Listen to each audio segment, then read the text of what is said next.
Have you ever broken your code without knowing how? Ever accidentally deleted a project and had to start from scratch? Ever made entire copies of your project, put them in a different directory, start editing the new one just so that you have a backup in case maybe one of the other things happens?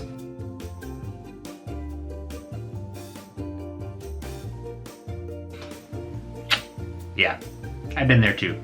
If you answered yes to any of those questions, but you don't know what source control is, then this video right here is for you. We're gonna learn a little bit about what exactly source control is, why you should care about it, how to use it, and what your options are so that you can start using it in your day-to-day work today and hopefully never have one of those disaster scenarios happen again.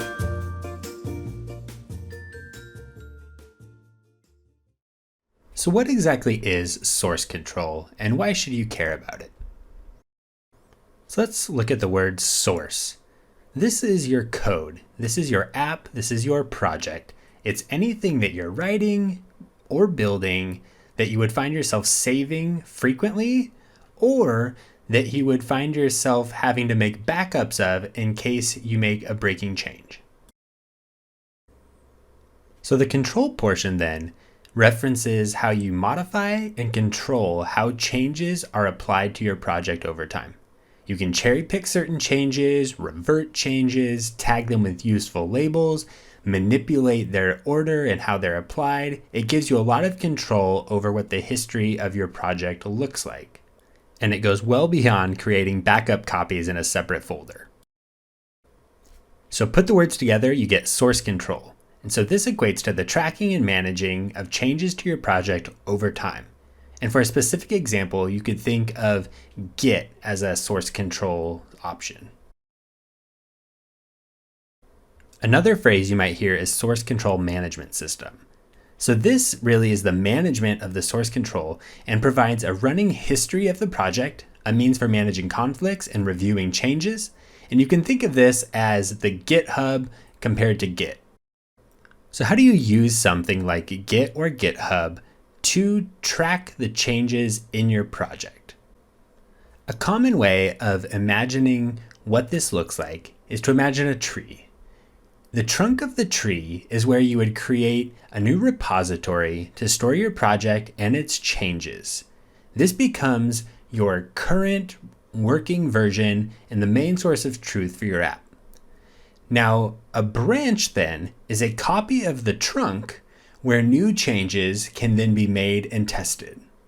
It's on these branches that you might develop a new feature.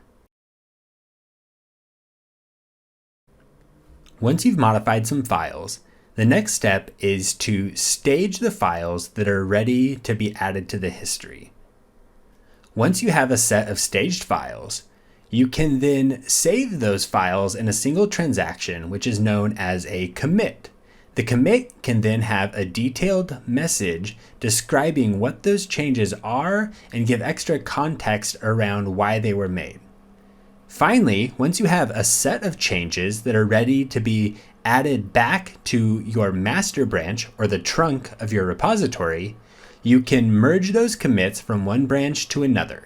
This could be from a feature branch into master, or it could be from just various working branches that you have available. The process looks like this. You first modify several files. You can then stage the ones that you're ready to save. Once you have some files saved, you can commit those in a single transaction. Once you have several commits on a new branch, you might find yourself ready to merge those commits back to either your master branch or perhaps a different working branch. Once they have been merged, the master branch will now contain those new commits. That branch will then be identical to the original with all the complete history of changes preserved in both branches. Now, if this sounds a little complicated at first, don't worry, you're not alone. But it is useful, and it's useful for a number of reasons. It allows you to easily create backups of your code without simply copy and pasting entire projects repeatedly. It lets you isolate new changes to specific branches so you can work on multiple things at the same time. It lets you then quickly switch between those branches. If something breaks, it's also easy to revert a specific commit or number of commits to get back to a working state. And finally, it's really helpful because it allows you to work in parallel with other people on your project. Once you become familiar with the basics of a source control system, it really changes how you work and how efficient you can be on a day-to-day basis, and it's absolutely worth the investment to learn one of these systems. So what are your options? What systems could you start learning today?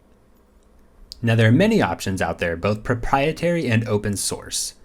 In my experience, I've worked primarily with Git and used that both from the command line or from GitHub. Now, GitHub is a source control management option around Git, but it's not the only one.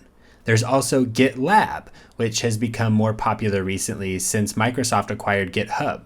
There are other options as well, such as Bitbucket, which works with both Git and Mercurial. And there's other options as well out there that you can play around with.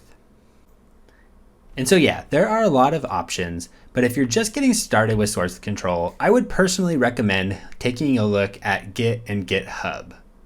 GitHub has become a bit of a de facto option in the industry, particularly in the mobile realm. So here's just a few final tips that might help you get started.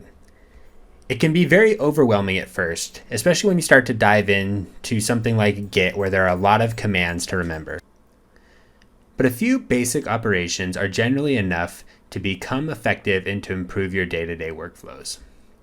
IDEs nowadays also typically have source controls tools built into them, which can help as well. If you're not comfortable from the command line, you could start with a GUI client to learn the basic flow and then transfer those skills elsewhere. And finally, don't be afraid to ask others about what their workflows look like and how they are using these tools in their day-to-day work. Hopefully you now have an understanding of what source control is, how it's useful to you, and know a couple of options for you to start using it in your projects today. I really can't understate how useful this can be to your development.